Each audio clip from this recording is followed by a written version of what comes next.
নাগলকোটে পত্রিকা বিক্রেতার কন্যা সুরাইয়ার সাফল্য। আপনারা দেখছেন সিএসটিভি, আমরা জনতার কথা বলি। এসএসসি পরীক্ষার ফলাফলে কুমিল্লার নাগলকোটের বাঙ্গোরডা এডুকেয়ার রেসিডেন্সিয়াল স্কুল থেকে ওই এলাকার পত্রিকা বিক্রেতা নূর মোহাম্মদের কন্যা সুরাইয়া আক্তার সকল বিষয়ে জিপিএ 5 পেয়েছে। সুরাইয়া সর্বমোট 1190 মার্ক পেয়ে এডুকেয়ার রেসিডেন্সিয়াল স্কুলে দ্বিতীয় স্থান অর্জন করেন। সুরাইয়ার পিতা নূর মোহাম্মদ জাতীয় ও স্থানীয় পত্রিকা বিক্রি এবং স্থানীয় একটি মৎস্য খামারে কাজ করে জীবিকা নির্বাহ করেন। নূর মোহাম্মদ পেশায় পত্রিকা বিক্রেতা হলেও ছেলে মেয়েদের শিক্ষার ব্যাপারে তিনি সচেষ্ট। পত্রিকা বিক্রেতা নূর মোহাম্মদের 2 কন্যা ও 1 পুত্র সন্তান রয়েছে। অপর কন্যা তানিয়া আক্তার বাঙ্গোরডা এডুকেয়ার রেসিডেন্সিয়াল স্কুলে 7ম শ্রেণীতে ও ছেলে আবু তালহা জোনায়েদ স্থানীয় একটি মাদ্রাসায় পড়াশোনা করেন। নূর মোহাম্মদের বাড়ি নেত্রকোনা জেলা শহরের রায়দুস রুহি গ্রামে হলেও কাজের সুবাদে তিনি দীর্ঘ 8 বছর যাবৎ নাঙ্গলকোটের চারেজানিয়া গ্রামে সপরিবারে বসবাস করেন। 2023 সালে সুরাইয়া আক্তার জাতীয় হাতের লেখা প্রতিযোগিতায় কুমিল্লা জেলায় শ্রেষ্ঠ স্থান লাভ করে। মেধাবী শিক্ষার্থী সুরাইয়া কঠোর পরিশ্রম করে জীবনের লক্ষ্যে এগিয়ে চলছে। দারিদ্রতা যে কোনো বাধা নয় তা প্রমাণ করেছে সুরাইয়া। তার মেধা ও প্রচেষ্টার কাছে হার মেনেছে দারিদ্রতা। এসএসসি পরীক্ষায় সুরাইয়া জিপিএ 5 পাওয়ায় খুশি তার শিক্ষক মণ্ডলী ও পরিবার। তবে খুশির পাশাপাশি সুরাইয়ার উচ্চ শিক্ষা নিয়ে হতাশা কাজ করছে সুরাইয়ার দরিদ্র পত্রিকা বিক্রেতা পিতা নূর মোহাম্মদের মাঝে। সুরাইয়া আক্তার বলেন, হ্যাঁ সুরাইয়া, এই যে আজকে আমরা বাঙ্গোরডা এডুকেয়ার রেসিডেন্সিয়াল স্কুলের যে রেজাল্ট দেখলাম, এই রেজাল্টে তুমি 1190 মার্ক পেয়েছো। 1190 মার্ক পেয়ে এডুকেয়ার স্কুলে দ্বিতীয় হয়েছো এবং তোমার এই রেজাল্ট ঈর্ষান্বিত রেজাল্ট নাঙ্গলকোট উপজেলায়। তো তোমার কাছে কেমন লাগছে? আমার কাছে অনেক ভালো লাগতেছে। আমার অনেক ভালো একটা রেজাল্ট দিছে, আমি অনেক খুশি। আমি আমার বাবা মায়ের মুখে হাসি ফুটাইতে পারছি, টিচারদের মুখে হাসি ফুটাইতে পারছি, এই জন্য আমি অনেক খুশি। তোমার এই রেজাল্টের ক্ষেত্রে কাদের ভূমিকা বেশি? টিচারদের ভূমিকাও আছে, আমার বাবা মায়ের ভূমিকাও আছে, অভিভাবকের ভূমিকাও আছে। তোমার পরিবার, তোমার মা বাবা, শিক্ষক, তারা এই যে অক্লান্ত পরিশ্রম করে আজকে তোমাকে এই জায়গা পর্যন্ত এনে দিয়েছে। তোমার ভবিষ্যৎ পরিকল্পনা কি? আমার ভবিষ্যৎ পরিকল্পনা হচ্ছে ডক্টর হওয়া। আমার বাবা একজন কম বেতনে চাকরি করে, তো উনি এটা করতে অনেক টাফ হয়ে যাচ্ছে। আমরা তো জানি তোমার বাবা একজন পত্রিকা বিক্রেতা। একজন পত্রিকা বিক্রেতার আয় অনেক কম, আমরা একজন সংবাদকর্মী হিসেবে আমরা জানি।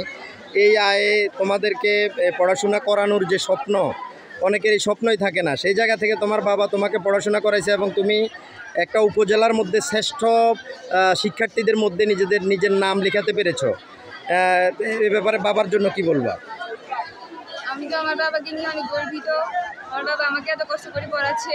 আমি চাই উচ্চশিক্ষার সাথে জড়িত হতে। আমি চাই আমার বাবা অনেক ভালো করে আমরা এর আগেও তোমাকে আরও একটি তোমার কৃতিত্বের প্রমাণ পেয়েছি। তুমি কুমিল্লা জেলায় হাতের লেখা প্রতিযোগিতায় শ্রেষ্ঠ হয়েছ। তো এই যে ধরো সব কিছু মিলিয়ে তোমার এই ধারা অব্যাহত রাখার জন্য তোমার ভবিষ্যৎ প্রচেষ্টা যথাযথ থাকবে, এটা আমরা প্রত্যাশা করি। ইনশাআল্লাহ আমি সবার কাছে দোয়া প্রত্যাশা করতেছি। আমার স্যারদের দোয়া, অভিভাবকদের দোয়ায় আমি এতটুকু আসছি। এই ধারা অব্যাহত থাকবে ইনশাআল্লাহ। পত্রিকা বিক্রেতা নূর মোহাম্মদ বলেন, তো আমরা একজন গণমাধ্যম কর্মী হিসাবে, আপনি এবং আমরা সহকর্মী, আমরা রিপোর্টার। আপনি আমাদের এই পত্রিকার এই রিপোর্টগুলো মানুষের দ্বারা দ্বারা পৌঁছান। আপনি যদি না পৌঁছান তাহলে আমাদের এই লেখা পড়ার মতো কেউ হয়তো পত্রিকা পেত না। তো সেই জায়গায় আপনি একজন ভালো পত্রিকা বিক্রেতা, আবার আজকে আমরা প্রমাণ পেলাম যে আপনি একজন ভালো অভিভাবক।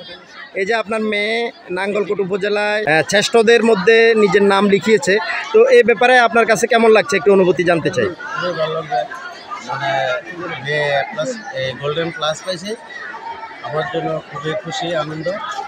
এবং নাসির ভাই, সিদ্দিক ভাই, আফজল ভাই, তারা জন্য পড়াইতে পারছে খুবই, এই জন্য আমার খুবই ভালো লাগে। আমার দেশের বাড়ি নেত্রকোনা। আপনার বাড়ি নেত্রকোনায়? জি। তো আপনি এখানে সপরিবারে এখানে থাকেন? আপনার কয় ছেলে কয় মেয়ে? আমার 2 মেয়ে, এই মেয়ে বড়, আরেকজন দ্বিতীয় 7-এ পড়ে, ছেলে হেফজখানায় পড়ে। আচ্ছা, এই যে আপনার মেয়ের যে মেধা, এই মেধাকে ভবিষ্যতে ধরে রাখতে হলে তো তাকে উচ্চশিক্ষার সুযোগ দিতে হবে।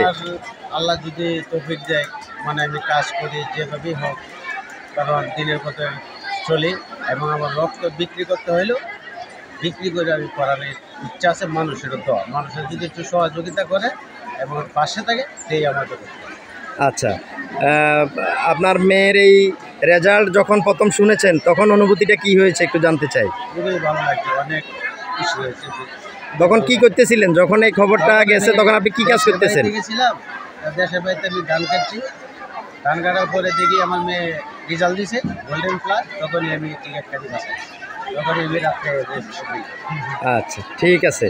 তাহলে মেয়ের এই যে মেধা, এই মেধার মূল্যায়ন করে মেয়েকে সর্বশেষ স্থান পর্যন্ত পৌঁছাতে কিন্তু সহযোগিতা করতে হবে। তৌফিক দেয়, তৌফিক না দিলেও আল্লাহর ইচ্ছা, আল্লাহ যেভাবে হোক চেষ্টা থাকবে ইনশাআল্লাহ। জি, মানুষের কাছে যদি খুঁজতে হয় আমি খুঁজি। আচ্ছা, জি, আমার মেয়ে যাতে না জানে যে আমি কারোটা দিয়ে খুঁজে নিতে যদি কাজ যেভাবে হোক আমার যতটুকু সেভাবে আমি চালাই।